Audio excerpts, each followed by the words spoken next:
world stopped farming animals tomorrow, one day the farms are running like they always have. Chickens in crowded sheds, cows grazing in pastures, ships hauling frozen meat across oceans.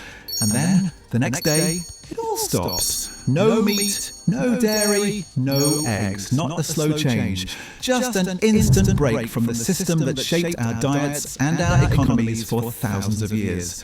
It would feel unreal at first, like a rumour that couldn't possibly be true. But the signs would show up quickly. You'd walk into a grocery store and notice an empty aisle, then another. The meat section would be bare, the cheese shelves would be empty. No milk, no yogurt, no butter. The egg case would be clean and cold with nothing on it. At first people would assume more trucks were coming, that this was temporary. But when the delivery trucks didn't arrive, panic would rise. Restaurants would rewrite menus on the spot. Some would just close their doors rather than try to adapt in a day. School cafeterias would scramble to figure out lunches. Families that rely on animal products to feed several people at an affordable price would feel the pressure right away. And the farmers, the ranchers, the truck drivers, the feed mill workers, the people who spent their entire lives tied to animal agriculture. They'd wake up to a world where their expertise no longer had a place. For many, the loss wouldn't just be financial, it would be personal. A part of identity, routine, and community would be gone. This is where the world would start to ask a very big and uncomfortable question. What do we eat now? Plant-based foods would rise sharply in demand. Beans, lentils, peas, nuts and grains would become the core of daily meals for billions of people. But even though these foods can provide enough protein, the system to produce and distribute them at this scale isn't ready overnight. Prices would climb fast.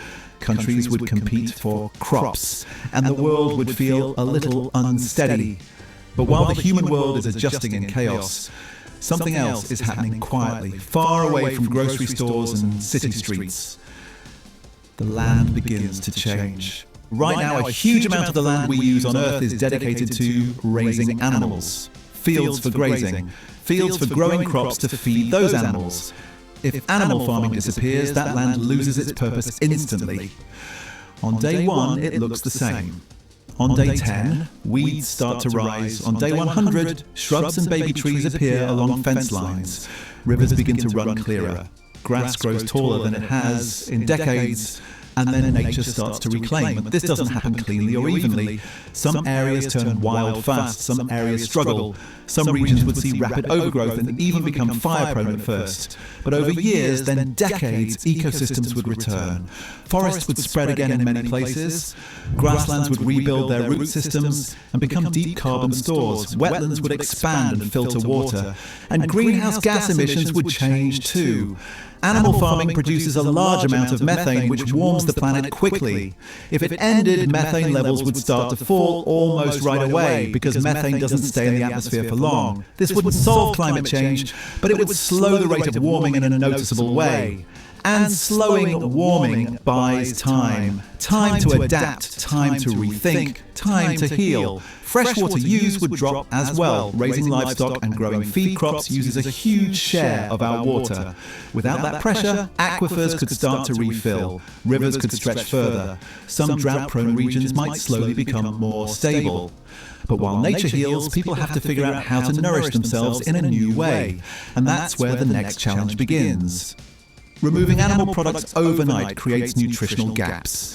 Protein isn't the hard part. Plants can provide plenty. The harder nutrients are vitamin B12, iron, calcium, and omega-3s. Wealthier countries would move quickly to fortify foods and distribute supplements. But many regions don't have nutrition infrastructure like that. In places where animal foods are key to preventing malnutrition, health problems would rise quickly. Children and older adults would be most vulnerable. Doctors and public health workers would have to respond on 2 fronts: treating nutrient deficiencies in some regions and managing over-reliance on processed plant alternatives in others. Because while some people would turn to whole plant foods, others would grab the new replacement products flooding the market. And many of those would be salty, sugary, or heavily processed. So the world might see both undernutrition and new forms of overnutrition at the same time. Meanwhile, the economic ripple effects would spread.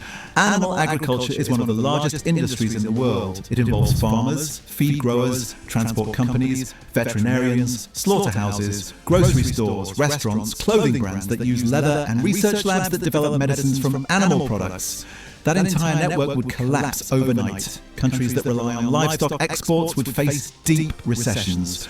Rural communities could lose their economic foundation entirely. So governments would need to act fast. Job training programs, land use transition funding, incentives to grow new crops. Some farmers would shift to growing legumes, grains, vegetables, or fruit.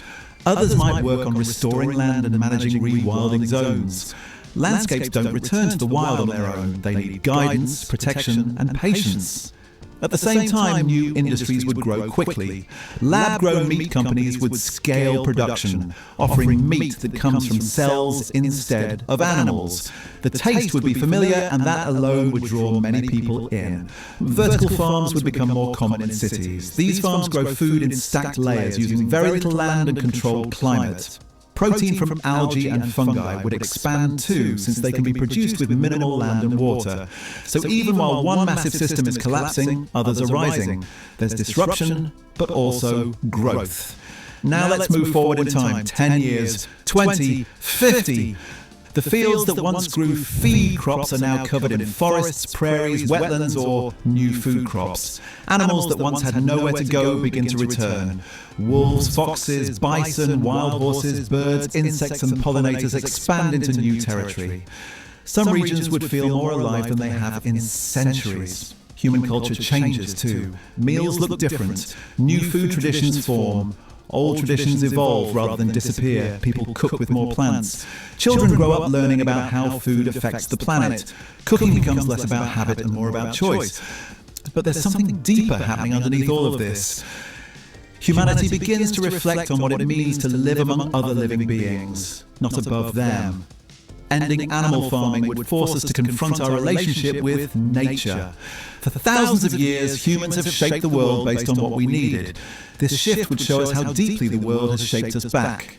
Some people would call the change an act of compassion. Others would call it a loss. The truth would sit somewhere in the middle. Because this isn't just about animals, or food, or climate. It's about connection. It's about how we feed ourselves, how we value land, how we care for each other, how we choose to shape the future. What happens if we stop farming animals isn't just a question of survival. It's a question of identity. And the answer isn't simple. It's complicated, difficult, and full of trade-offs. There would be real challenges, real pain, real work to do, but also real possibility. Because the world we know can change. The real story here isn't about losing something, it's about asking what we might grow in its place.